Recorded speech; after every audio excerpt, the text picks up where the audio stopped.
안녕하십니까. 여러분들의 매경 테스트 강의를 맡은 서호성입니다. 반갑습니다. 이제 오늘부터 매경 테스트 강의를 시작을 할 텐데요. 중요한 건 이 강의는 30분씩 15강으로 이루어져 있습니다. 30분씩 15강이고요. 되도록이면 이제 경제학을 전공하신 분도 있고 안 전공하신 분도 있겠지만 기본적으로 텍스트에 충실할 겁니다. 왜냐면 아시겠지만 경제학이 좀 길자면 굉장히 길고요. 짧자면 굉장히 짧습니다. 여기서 이제 기준은 수학을 썼느냐, 학파를 나누느냐, 뭐 이런 것들로 나눠지는데 매경 테스트의 기본적인 출제 방침과 방향성은 우리가 경제라는 것에 대해서 인지를 하고 신문을 읽고 거기에 경제적 사고를 기르는 것을 목적으로 합니다. 따라서 이 책에 충실한 강의라고 생각하시면 돼요. 그래서 책에서 나온 부분을 꼼꼼하게 볼 것이고요. 여기 있는 내용을 이제 전공자 같은 분들은 그냥 한번 쑥 한번 읽어보시고 심심할 때 한번 딱 들어보시면 될 것 같고요. 전공을 안 하신 분들 같은 경우는 여기서 가이드라인을 잡으시고 뭐 더 업그레이드된 강의나 아니면 기출문제를 통해서 여러분들이 보시면 될 것 같습니다. 그래서 공부하시다가 필요한 부분이 있으면 게시판에 말씀을 해주시면 되고요. 그 기출문제도 제가 좀 가지고 있는 게 있으니까 좀 이렇게 개인적으로 요청하시면 보내드리는 걸로 하겠습니다. 어려운 건 아니고요. 첫 번째가 경제학이라는 것은 자원의 희소성이라는 것을 기본으로 합니다. 자원의 희소성. 자원의 희소성은 뭐였다? 인간이 가지고 싶은 것은 무한하나, 욕구는 무한하나, 자원은 유한하다는 기초를 가지고 있죠. 그래서 우리가 자원의 희소성은 욕구와 자원 중에서 욕구가 많은 상대량이라는 거 하나 기억해 주면 되고요. 상대량이라는 것은 어느 곳에서는 굉장히 이것이 가치가 높을 수 있겠으나 여기에서는 아닐 수도 있는 거죠. 옛날에 그 모아이라는 그 이스터섬의 석상 같은 것들도 불을 창출하는, 불을 과시하는 건데 그 돌 가져서 지금 뭐 할 겁니까? 전혀 의미가 없는 거죠. 그러니까 달라질 수 있다라는 거 보시면 될 것 같고요. 그 다음에 두 번째는 그러면 우리가 자원의 희소성이 있으면 경제 문제라는 것을 만나게 된다라는 겁니다. 경제 문제. What, how, for whom이라고 하는 어떻게 생산할 것인가, 무엇을 생산할 것인가, 누구를 위해 생산할 것인가에 대한 경제 문제를 만나게 되고요. 경제 문제가 끝나게 되면 이제 선택을 해야 되겠죠. 선택. 경제 문제가 나오는 이유는 뭐예요? 내가 모든 것을 다 가질 수 없기 때문에 이것을 선택해야 된다는 것이 경제 문제입니다. 아시겠죠? 그래서 선택의 문제에서 첫 번째 거기에 보면 이제 기회비용이라는 게 나와 있잖아요. 기회비용. 요거는 이제 그래도 선택이 있어서 기회비용을 계산하는 문제인데 요거는 우리가 좀 알아야 돼. 그래도 여기서 아마 계산하는 문제가 뒤에 있을 거고요. 계산하는 문제도 잘 할 줄 아셔야 됩니다. 선택은 편익과 플러스 비용 중에서 무엇이 큰 거다? 편익과 비용 중에서 뭐가 커야 되나? 편익이 커야 된다라는 게 선택이에요. 그걸 우리가 합리적 선택이라고 하고요. 여기 이제 비용을 체크하는데 비용을 이제 두 가지로 체크를 합니다. 이쪽에 좋아서 써볼게요. 그래서 비용은 우리가 첫 번째가 어떤 기용을 할 거다? 비용은 기회비용으로 측정을 합니다. 기회비용. 기회비용은 경제학적 비용을 의미하고요. 우리가 회계학적 우리가 매몰 비용이라는 게 있어요. 매몰 비용.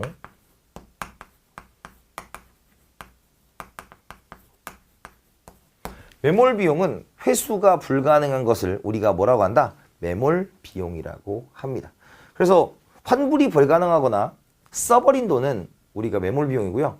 이것은 고려 대상이 아니니까 기억을 해두셔야 됩니다. 고려 대상이 아니다. 그러면 우리가 말하는 비용은 다 경제학적 비용으로 기회비용을 얘기하는데요. 기회비용은 두 가지로 얘기합니다. 첫 번째가 명시적 비용과 명시적 비용을 은근히 이제 문제를 풀 때 헷갈려 하시는 분들이 좀 있어요. 그러니까 명시는 내가 쓴 돈이 아니고 쓸 돈이에요. 쓸 돈.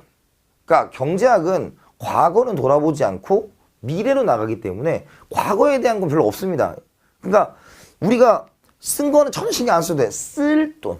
그 쓸 돈이란 건 머릿속에 푹 왔다 갔다 하는 게 쓸 돈입니다. 아시겠죠? 그거 아니면 내가 썼는데 환불 가능한 거 이런 거예요. 근데 매형 테스트에서 환불까지는 얘기하지 않을 거고 내가 뭐 사업을 할 거고 장사를 할 거고 이런 식으로 얘기를 하면 우리가 명시적 비용이라고 쓰면 됩니다. 그래서 우리가 실제 지불할 예정이에요. 예정. 실제 지불 예정. 그 다음에 묵시적 비용이라는 것도 있고 묵시적 혹은 암묵적 비용이라는 게 있는데 묵시적 비용은 무엇을 얘기하는 거냐면 실제로 내가 받을 수 있었던이에요. 그래서 받을 수 있던 가장 큰 것이고요. 유의사항 하나, 이건 합은 아니다. 합 아니에요. 합 아니라는 거 정도 체크해 두시면 돼요. 그래서 우리가 받을 수 있었던 것은 귀속임금, 귀속이자, 귀속지대, 정상이윤이라고 해가지고 임금은 뭐에 대한 대가요? 시간을 내가 일을 했을 때 그러니까 우리가 이런 얘기 들어보시지 않아요? 이건 직장인 강의니까 이제 여러분들이 취업을 하시기 전에 회사를 다니시기 전에 알바 해보신 적 있잖아요. 그죠? 알바할 때 그런 생각 안 들어보셨어? 내가 8,000원짜리 알바를 하고 있었어. 친구를 만나서 2시간. 그럼 어때? 얘를 만나는 것과 8,000원 곱하기 2의 그 상관관계를 고민하기 시작하죠. 알바를 시작하는 사람들은 다 그랬었는데 저도 그랬고요. 그래서 결론적으로 말씀을 드리면 받을 수 있었던 것 중에서 가장 큰 것이 뭐다? 기회비용입니다. 그래서 귀속, 임금, 시간에 대한 것, 귀속, 이자, 자본에 대한 것, 귀속, 지대, 그 다음에 정상이윤 이 정도로 생각을 해보시면 될 것 같아요. 무슨 말인지 가시죠? 그래서 요거 계산하는 문제고 근데 여태까지 알았던 개념 중에서 이런 개념을 가지고 계신 분도 있을 겁니다. 선택 시 포기한 가치 중 가장 큰 것은 요것만 얘기한 거고요. 과거에는 이제 이걸 이렇게 썼죠. 우리가 그렇게 썼는데 요즘 이거 세분화하는 거예요. 근데 그래도 기억할 때는 선택을 했을 때 포기하는 것 중에서 가장 큰 것으로 기억하셔도 됩니다. 아시겠죠? 그거 계산하는 거고요. 두 번째가 이제 뭐냐면 실증 경제학과 규범 경제학이 있다.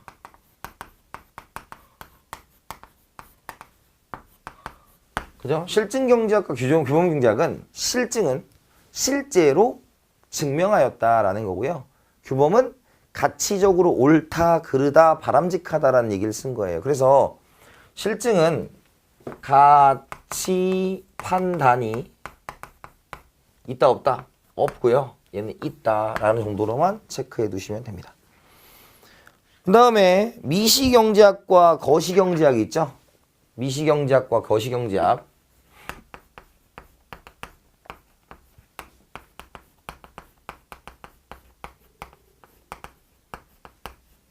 미시경제학은 무엇을 얘기하는 거냐면요. 그 하나의 경제 주체가 합리적인 행동을 하는 것을 우리가 미시경제학이라고 하는 거죠. 깊게 파는 거예요. 즉 가게는 어떻게 하면 최소한의 예산으로 합리적 소비를 통해 만족감을 극대화시킬 거냐, 효용을 극대화시킬 거냐.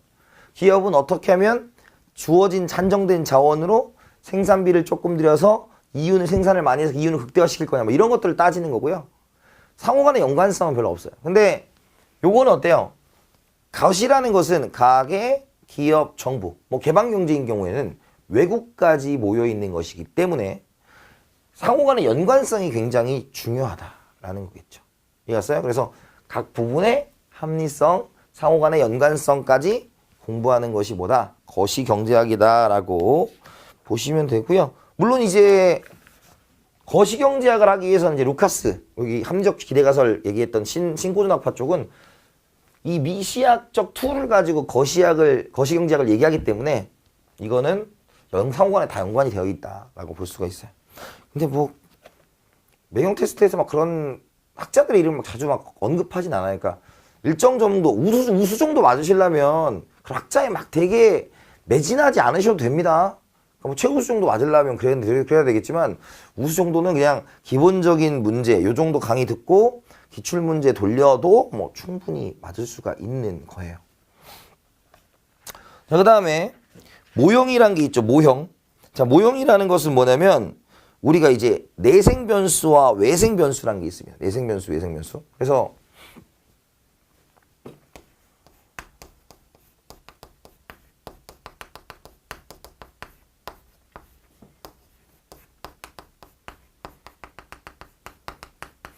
쉽게 말하면 이런 거예요. 그러니까 뭐냐면 우리가 어떠한 경제적인 상황을 얘기할 때 지금 이 모형과 같이 갈 수 있는 게 뭐냐면 그 18쪽에 다른 조건이 일정할 때라는 게 있습니다. 다른 조건이 일정할 때.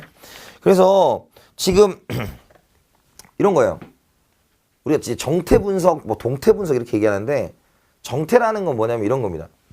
예를 들어서 지금 뭐 제가 누군 걸 강의를 샀다든가 아니면 내가 가방을 샀다던가 여러분들이 뭔가의 물건을 살 때 있잖아요. 그러면 우리는 뭔가의 물건을 살 때 꼭 가격만 고려하는 건 아니에요. 그죠? 아, 그렇잖아요. 가격이 무조건 싸면 사고 비싸면 안 사고 이건 아니잖아. 그렇잖아요? 근데 문제는 이런 경우에 꼭 다른 거를 다 집어넣으면 뭔가의 법칙이 나오지 않는다는 겁니다. 우리는 가장 하고 싶은 작업이 뭐냐면 뭔가의 법칙을 만들고 싶은 거예요. 근데 다른 걸 다 가져가는데 그걸 어떻게 법칙으로 만들어? 쉽지 않습니다. 따라서 다른 조건이 일정하다고 가정을 하고요. 하나의 변수와 결과, 원인과 결과의 관계를 찾아내는 게 기본적인 경제적인 분석의 가장 툴이에요. 그걸 우리가 뭐라고 하냐면 내생변수, 그래프 안에서 결정되는 걸 우리가 내생변수라고 합니다. 그럼 다른 우리가 정태 분석에서는 다른 조건이 일정할 때라는 가정을 쓰죠. 그런데 그 조건을 늘려가는 것이 이제 학자들이 하는 거죠. 하나를 늘리고, 하나를 늘리고, 하나를 늘리고, 그 다음에 이제 거기서 이제 하나 붙여놓고 편미분 시키고. 아, 걱정하지 마세요. 그런 건 없어요. 외형 테스트. 아시겠죠? 그래서 미분 쪽 같은 경우는 뭐 아시고 쓰고 하고 하지만 그게 막 나오는 시험은 아니니까 여러분들이 전반적인 우리가 경제 지식이 필요한 시험이다라고 생각을 하시면 됩니다. 아시겠죠? 그래서 내생변수는 그래프 내부에서 결정되는 거고요. 외생변수는 그냥 주어진 거예요. 바깥에서 주어졌을 때. 아시겠죠? 그래서 여러분들 거기 보면 이제 그 16페이지 또 중간에 있잖아요. 내생변수는 모형 내의 조건들이 결정되고 외생변수는 주어진다. 그 정도 체크하시면 될 것 같고요. 그 다음에 인과관계와 상관관계가 있죠. 인과관계와 상관관계.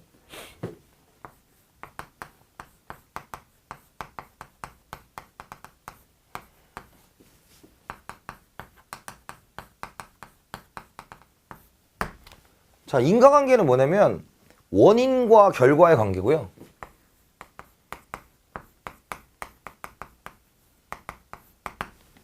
상관관계는 원인과 결과가 있는 것처럼 보이는데 아닐 수도 있는 거예요. 그죠? 아닐 수도 있는 거. 그래서 단순히 이제 상관이란 건 연관성 정도고, 연관성. 그래서 우리가 이걸 오해하면 안 되는 게 인과관계는 예를 들어서 제가 여기서 강의를 찍으면 제 통장으로 입금이 될 거다. 이거 당연한 거죠. 그잖아요. 근데 상관관계는 뭐냐면 예를 들어서 이제 이런 얘기일 수 있잖아. 올림픽을 개최한 국가의 국민소득은 개인당 1인당 3만 달러래. 라고 어떤 사람이 얘기하니까 그래? 그럼 우리나라도 올림픽을 개최하기로 했으니까 국민소득이 3만 달러가 되겠네. 라는 사람은 지금 인과관계를 얘기한 거야? 상관관계를 얘기한 거야? 상관관계를 잘못 착각한 거죠. 그러니까 1인당 국민소득이 3만 달러인 애들이 올림픽을 개최할 수도 있지만 그게 꼭 우리가 3만 달러를 가져온다 안 가져온다? 안 가져온다라는 거죠. 그래서 상관관계라는 것은 우리가 뭐예요? 지금 세 번째 줄에 있죠. 17페이지 세 번째 줄에 단순히 두 가지 사건이 관련이 있다는 것. 그래서 까마귀 날짜 배 떨어진다 뭐 이런 거 있잖아요. 그런 것들이 상관관계다. 그래서 원인과 결과. 원인이 있으면 반드시 결과가 나타나는 것보다 인과관계고 상관관계는 그냥 연관성이 있는 거다라고 체크해 두시면 됩니다. 자, 그다음에 다른 조건이 일정할 때는 말씀드렸죠. 우리가 어떠한 법칙을 만들어낼 때 기본적으로 사용하는 것을 다른 조건이 일정할 때라고 하고요. 그 다음에 유량과 저량이 있죠. 유량과 저량. 그래서 유량이 있고 저량이 있는데 유량은 뭐가 되겠다? 우리가 일정 기간 동안이라는 단어를 쓸 수가 있고요. 일정 기간 동안. 그 다음에 저량은 일정 시점에서라는 거죠. 일정 시점. 그래서 일정 기간 동안은 뭐 대표적으로 GDP와 같은 경제 성장률, 아니 국내 총생산 같은 게 될 수 있고요. 그 다음에 저량은 뭐예요? 지금 돌고 있는 통화량, 국부 뭐 이런 것들이 여기에 들어갈 수가 있다라고 보시면 됩니다. 수고하셨고 다음에 뵙겠습니다. 감사합니다.